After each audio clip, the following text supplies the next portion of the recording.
আসসালামু আলাইকুম সবাইকে। আশা করি সবাই ভালো আছেন, সুস্থ আছেন। শুরুতেই আমার এই দুর্ধস্ত অবস্থা দেখে কেউ ভয় পাবেন না। আমাকে সকালে ঘুম থেকে উঠলে এরকমেরই পাগলের মতোই দেখা যায়। তো ভাবলাম আমি তো সবসময়ই দেখি বা আমার ঘরের মানুষজনও দেখে, তো আপনারাও একটু দেখুন আমার কি একটা অবস্থা হয়। তো প্রত্যেক দিনই আমি ঘুম থেকে উঠে তাড়াতাড়ি উঠি বলে আজকেও প্রতিদিনের মতো একটু শুয়ে বসে ঝিমাচ্ছিলাম। তো ভাবলাম ঝিমিয়ে কোনো কাজ নেই, যে কাজগুলো সেরে ফেলি। তো প্রথমে আমি বিছানাটাকে গুছিয়ে নিলাম ঘুম থেকে উঠে, যেহেতু আমার হাজব্যান্ড অফিসে চলে যাবে, তাই তার জন্য খাবার দাবার রেডি করতে হবে। তাই আমি ভাত বসিয়ে দিতে গিয়েছিলাম। তো গিয়ে দেখি আমার ভাতটাও বলক এসে গেছে, যার কারণে আমি এটাকে একটু কমিয়ে তারপর ভালোভাবে নাড়াচাড়া দিয়ে আবার অন্য কাজে চলে গেলাম। এখানে এই ভিডিওগুলো হচ্ছে আমার হাজব্যান্ড যখন অফিসে চলে যায়, তারপর আমরা নাস্তা খেয়ে, আমার শ্বশুর শাশুড়ি আমরা সবাই নাস্তা খেয়ে তারপর এখানে আমি সবজি কাটতে বসে গিয়েছি দুপুরের খাবারের জন্য। আজকে প্রচুর গরম পড়েছে, তাই না? আর আমি ঘামছিলাম আর রান্না করছিলাম আর ভাবছিলাম এই হচ্ছে সংসারের নাম হচ্ছে সংসারের অপর নাম কি আমি এটা জানি না। আজকে আমি এটা একটু গবেষণা করে বের করেছি, সংসারের অপর নাম হচ্ছে রান্নাবান্না। মানে যত কষ্টই হোক রান্নাবান্না করতেই হবে। তো আমি বেশি দিন হয় না রান্নাবান্না করি, আমার শাশুড়ি মাই রান্না করতো, তো আমি ভাবলাম ওনাকে একটু ছুটিতে রাখি। তো আমি এখন রান্নাবান্না করছি। আমি বেশি একটা পারি না, তাও যতটুকু পারি ততটুকুই রান্নাবান্না করি আর আপনাদের সাথে শেয়ার করি।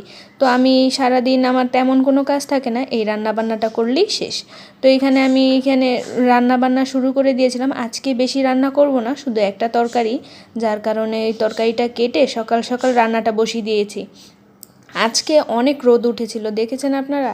আজকে এখনও কিন্তু কড়া রোদ। তো আমি রোদের কারণেই তাড়াতাড়ি করে রান্নাটা সেরে ফেললাম। এখানে ভাজা মাছগুলো তরকারিতে দিয়ে দিলাম। ফাঁকে আবার চলে গিয়েছিলাম আমার পাখি যেই পালি, ওই পাখির খাবারটা পরিষ্কার করে দেওয়ার জন্য। ওরা আবার ছিলকাগুলোকে সুন্দর করে রেখে দেয়, তো ওইগুলোই পরিষ্কার করে দিচ্ছিলাম আর পানিটাও পাল্টিয়ে দিচ্ছিলাম। ওই যে দেখতে পাচ্ছেন হাঁড়ির ভিতর থেকে আমার মেয়ে পাখিটা কিভাবে চুপি দিয়ে দেখছে আমি কি করছি, আর ছেলেটা এদিকে বসে আছে। আসলে ওরা নতুন বাচ্চা দিয়েছে, মানে ডিম দিয়েছে, ডিম থেকে একটা বাচ্চা ফুটেছে, যার কারণে ওইখানে তা দিতে বসেছে। তো এর নিচের যে খাঁচাটা দেখতে পাচ্ছেন, ওখানেও কিন্তু পাখির বাচ্চা ছিল, ওদেরই বাচ্চা। একটা একটা পাখি বের হয়ে উড়াল দিয়ে চলে গিয়েছিল, যার কারণে পরেরটাও আমরা ছেড়ে দিয়েছিলাম। তো ওইটার কালারটা অনেক সুন্দর ছিল। এগুলো হচ্ছে বার্জিগার পাখি। তো এখান থেকে আমি ওদের সাথে একটু দুষ্টামি করছিলাম। আমি কাছে আসলেই শুধু লাফালাফি করে ছেলেটা। তো ওই যে মাশাল্লাহ বলতে কিন্তু কেউ ভুলবেন না, যারা যারা আমার ভিডিও দেখবেন তারা কিন্তু মাশাল্লাহ বলবেন, কারণ আমাদের নতুন বাচ্চাটাকে আমরা দেখিয়ে দিলাম। এখানে একটা বাচ্চা ফুটেছে, আরও 6টা রয়েছে ডিম, ওইগুলো দেখা যাক কবে ফুটে। আপনাদের সাথে তো নিশ্চয়ই শেয়ার করব কয়টা বাচ্চা হলো।